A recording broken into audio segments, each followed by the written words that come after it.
Bienvenidos a la siguiente clase. En esta clase vamos a platicar sobre principales KPIs para la experiencia de usuario. ¿Cuáles son esos elementos que yo debería estar midiendo una vez que mi producto ya salió al mercado para identificar si realmente la experiencia está siendo la adecuada o no? Las métricas de la usabilidad es una cuestión que realmente nos cuesta trabajo aterrizar en algo puntual, específico y objetivo.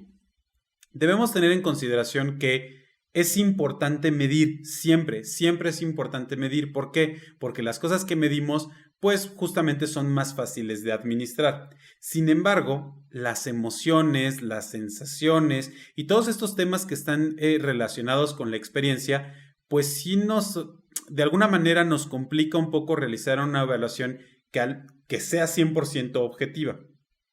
Por esto, los valores realmente pueden variar dependiendo la experiencia. Déjenme tratar de ser un poquito más claro con un ejemplo. Tenemos aquí dos parques de diversiones. Uno es uno muy famoso que se encuentra en Estados Unidos. El otro es un balneario, un parque acuático. Si vemos la diferencia de precio, ir a este parque de diversiones fantástico, famosísimo y todo, pues nos cuesta aproximadamente $235 versus un parque acuático de nuestra comunidad que puede costar entre 10 y 15 dólares la entrada.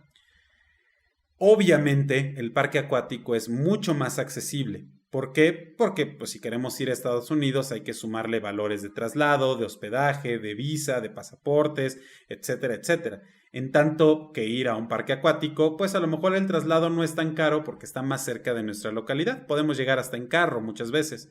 Podemos meter nuestra propia comida y hacer un día de campo ahí. Es un parque al que vamos y ese mismo día nos regresamos por la noche. No necesitamos hospedarnos. El acceso es mucho más barato. Sin embargo, ¿cuál ofrece una mejor o una peor experiencia? Pues quién sabe. Realmente el Parque del Ratoncito, pues sí, ofrece una muy buena experiencia, es muy divertido, los juegos son muy padres, las tiendas están increíbles, los personajes los puedo asociar con cosas que yo veo en las películas o en las series de televisión, etcétera. Y el otro, pues simplemente me ofrece albercas y toboganes. Pero pensando como adulto, con todos estos prejuicios y con todos estos criterios que nosotros ya tenemos, pues puede ser muy significativo y puede ser, ay, estoy en el parque acuático, ¿cómo me gustaría poder estar en el parque del ratón? Pero para un niño, para nuestros hijos de 6, 7 años, que sus experiencias son mínimas, que sus prejuicios prácticamente no existen, etcétera, pues ¿cuánto cuesta su diversión? ¿Cuánto cuesta su experiencia? Yo podría decir, bueno, pude pagar 15 dólares para traer a mi hijo al parque acuático, definitivamente no puedo pagar 235 dólares para llevarlo a otro lugar, pero puedo pagar esto y ve a mi hijo, está súper contento, está súper feliz. ¿Vale más la sonrisa de mi hijo en un parque contra el otro? ¿Es mejor la sonrisa? ¿Está más divertido en un lugar que el otro? Si es así, ¿en cuál está más divertido? ¿Me conviene más pagarle un parque más económico o hacer un esfuerzo por llevarlo realmente al otro parque? Ese tipo de cuestiones son para criticar o para minimizar o para atacar a alguien que pueda tener recursos para uno o para el otro o que prefiera uno versus el otro. No, es simplemente para que nos demos cuenta que en términos de experiencia es difícil realmente ponerle un valor a las cosas. Normalmente lo asumimos o asimilamos ese valor al costo monetario que tiene y decir, porque algo es más caro, definitivamente es mejor. Y no necesariamente es así, ¿eh? O sea, puede ser que sí, puede ser que no. Este es un ejemplo radical, y es un ejemplo radical porque definitivamente el Parque del Ratón sí invierte mucho en diseñadores de servicio y en diseñadores de experiencia. Es una realidad. Y muy probablemente el parque acuático no lo haga. No lo sé. No lo sé si es cierta, pero es muy probable que no suceda así. Sin embargo, sí podemos hablar de que a final de cuentas y por mucho esfuerzo que se haga, la experiencia es de cada persona y dependerá de cada quien cómo viva su visita a cualquiera de estos dos parques. Entonces platiquemos. ¿Cómo yo puedo realmente o de qué me sirve a mí realmente poder generar estos valores de evaluación? El que nosotros ejecutemos pruebas o análisis del impacto que se está generando y más como diseño de experiencia, principalmente a mí me gusta enfocar con estos tres objetivos. En primer lugar, la información a la gente involucrada o a la que le genera realmente un valor. Estos KPIs nos ayudan a comunicar los problemas de experiencia y los objetivos estratégicos asociados con mayor éxito a los tomadores de decisiones relevantes dentro de un proyecto o de una empresa. Ya no necesitamos encantar a nuestros jefes o a nuestros clientes de diseño con argumentos vagos y cualitativos y simplemente que demuestren qué bonito se ve y mira qué bonito funciona. Ya podemos basar esos argumentos en resultados y cifras reales. De alguna manera tenemos que lograr pasar lo cualitativo a lo cuantitativo, ya que sin estas métricas es básicamente imposible probar antes, durante o después de un proyecto si las acciones que nosotros estamos implementando han valido la pena y han seguido efectivas. Los datos confiables también hacen que sea mucho más fácil presentar argumentos cuando se trata de establecer el presupuesto anual, por ejemplo, de UX. Además, si nuestro salario incluye una bonificación relacionada con el rendimiento, probablemente nos resulte mucho más fácil demostrar el efecto con el resultado final utilizando estas métricas o estos KPIs. El otro tema nos ayuda también para el UX Benchmark, es decir, al igual que al planificar un viaje, primero debemos averiguar exactamente dónde se encuentra antes de intentar navegar a un destino, solo entonces podemos nosotros movernos, pues ya saben, paso a paso en la dirección correcta. Independientemente de qué tan lejos estemos del destino, con estos KPIs de experiencia de usuario, siempre tendremos a nuestro alcance una poderosa herramienta de navegación empresarial que nos proteja de hacer un giro incorrecto y de perder tiempo y dinero, que son muy valiosos. Los datos de experiencia de usuario también nos van a permitir comparar nuestro proyecto con las fuentes de datos de referencia internas o externas. Por ejemplo, pues competidores, si es que hay datos disponibles, que muchas veces sí los hay, sobre todo datos positivos. Y con esto nosotros podemos averiguar dónde tenemos cositas por hacer. En medida que tengamos pues mayor conocimiento sobre lo que estamos haciendo, pues nos podemos comparar con otras empresas o con otras compañías. Y también, obviamente, está ese tema de iteraciones constantes o de alerta temprana. Los KPIs de experiencia de usuario reducen drásticamente la complejidad de grandes cantidades de datos y nos brindan información rápida y precisa sobre el estado de salud que tiene nuestro producto.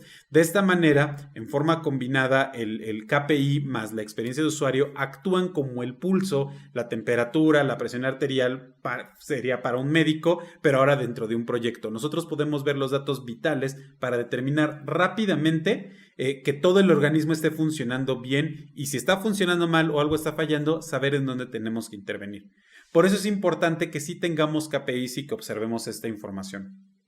Ahora, mediciones pertinentes. ¿Qué quiere decir esto? La clave de éxito de nuestras actividades de experiencia de usuario va a depender de los KPIs que nosotros observemos y tenemos que ser muy concretos con los KPIs que vamos a revisar. Esto en relación a la relevancia que tengan esos indicadores para nosotros.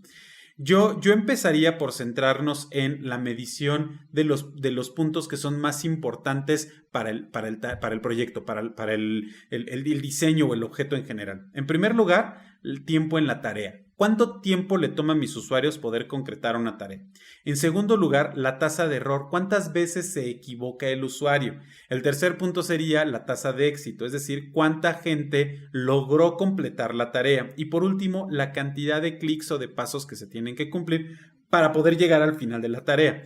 Estos 4 puntos, si nosotros somos capaces de medirlos constantemente, vamos a poder hacer estas, como les decía, iteraciones y correcciones rápidas. ¿Cuánta gente está logrando la tarea? ¿Cuánto tiempo le toma? ¿Cuánta gente se equivoca? ¿Cuántos pasos tienen que pasar para que pueda llegar al final? Estos puntos nos dan una idea general del comportamiento del usuario en nuestra tarea. Ahora, los KPIs para la experiencia de usuario, nosotros los podemos dividir en dos. Las cuestiones que tienen que ver con el comportamiento, es decir, lo que yo hago, versus los que tienen que ver con la actitud, es decir, con aquellos que reflejan el cómo me siento o qué pienso mientras estoy haciendo lo que hago. Este tema de comportamiento, como les digo, lo podemos hacer de una manera hasta automática, porque podemos nosotros poner diferentes instrumentos de medición que vayan evaluando justamente cuántos clics dieron, cuánto tiempo pasaron, qué secciones consultaron primero, etcétera. Por otro lado, los de actitud, pues justamente requieren una observación mucho más puntual, observación mucho más específica. Entonces, a pesar de que nuestro producto ya salió al mercado, debemos seguir invirtiendo en ejercicios de validación con equipos de research que nos permitan justamente conocer este tipo de cosas. Vamos a abordar un poquito a detalle cada uno de ellos. Hablemos primero de los de comportamiento. Como les decía, aquí en estos podemos tomar como partida aquellos que están relacionados con el cumplimiento o no de las tareas establecidas. Una vez más, podemos hablar de cuánta gente pudo cumplir la tarea y en cuánto tiempo lo logró. Pero también podemos hablar de otro tipo de cosas. Recordarán cuando platicábamos sobre arquitectura de la información, que tocábamos este tema de las diferentes maneras en que una persona navega o utiliza mi herramienta. Justamente este es un factor que debemos nosotros evaluar. ¿Cuánta gente está utilizando el motor de búsqueda? ¿Cuánta gente está navegando por las categorías? ¿Cuánta gente está entrando directamente al producto? Poniendo como ejemplo un e-commerce, desde la búsqueda en Google o desde otra plataforma como pueden ser redes sociales. Otro factor importante justamente es la tasa de error del usuario. ¿Cuántas veces se está equivocando la gente? ¿Por qué se están equivocando? ¿En dónde se equivocan? ¿Ese error les impide avanzar o es solamente un error que superan y pueden seguir con el proceso? Ese tipo de cuestiones son las que nosotros podemos observar de manera automática. Nosotros lo podemos controlar insertando algunos tipos de medidores que nos permitan obtener ese dato. Pero por otro lado, están también las cuestiones que les decía, las de actitud, que tienen que ver con cómo el usuario se siente. Para esto hay muchas otras técnicas que podemos nosotros utilizar. A mí me gustaría listarles por lo menos estas tres. Primero tenemos las heurísticas de Nielsen. Más adelante vamos a ver a detalle qué son las heurísticas y cómo les podemos sacar provecho. Pero principalmente son estos valores de usabilidad que nosotros trasladamos a una herramienta y que evaluamos en una escala determinada para saber qué tan usable o no es una herramienta. De este modo nosotros podemos conocer justamente desde la perspectiva del usuario qué tan fácil le fue realizar ciertas tareas, conseguir cierta información, acceder a ciertas secciones, etcétera, etcétera, etcétera. Otra de las herramientas que podemos utilizar es el Net Promoter Score o NPS. Esta herramienta es de las más comunes. ¿Por qué? Porque por medio de una encuesta simple, nosotros podemos preguntarles a los usuarios en masa qué tan probable es que recomendarían mi producto o servicio. Y con base en ese resultado, yo diría, bueno, la gente que podría recomendar mi producto o servicio es alguien que disfrutó mi producto o servicio o no. Esto se hace con una escala en la cual nosotros podemos identificar justamente promotores, detractores o neutros. Gente que recomendaría mi servicio, gente que de plano no lo recomendaría y gente que no está tan seguro si lo haría o no. Otro de los elementos o de las actividades que nosotros podemos realizar para conocer un poco más de esta cuestión de actitud es el Customer Effort Score o CES. Funciona muy similar al NPS, solo que el enfoque es diferente. Mientras que el NPS se enfoca en preguntarle al usuario qué tan probable es que recomiende mi servicio, el Customer Effort Score se centra en funcionalidades específicas y le pregunta al cliente qué tan fácil fue realizar una tarea o no, en una escala similar. Y entonces tenemos nosotros al final gente para quien es muy fácil, gente para quien más o menos y gente para quien fue muy difícil realizar una tarea en específico. Este en particular nos ayuda muchísimo porque lo podemos centrar en cuestiones específicas del valor de las cosas. Más adelante vamos a ver más a detalle cada uno de estos, pero de entrada, estos son los principales KPIs que nosotros podemos observar. Los que están en relación al comportamiento del usuario, es decir, lo que hace dentro de la herramienta, y los que están en relación a la actitud del comportamiento, es decir, cómo se siente el usuario mientras está haciendo esas tareas. Con todo esto que tenemos nosotros en mente, podemos pasar al siguiente tema, que es justamente el costo y el retorno de inversión de la experiencia de usuario. Vamos a tocar este tema porque tiene que ver justamente con la cuestión de qué debería yo estar haciendo para sacarle más valor, para que tenga más provecho lo que diseño y para mí como empresa sea más rentable invertir en temas de experiencia de usuario. Suena muy bonito decir, suena muy romántico decir, sí, va a ser la mejor experiencia y por ende vas a tener más clientes, pero yo lo quiero ver en algo más aterrizado, lo quiero ver en algo más real. Platiquemos sobre eso en nuestra siguiente clase, amigos. Denle play, yo los veo en lo que sigue.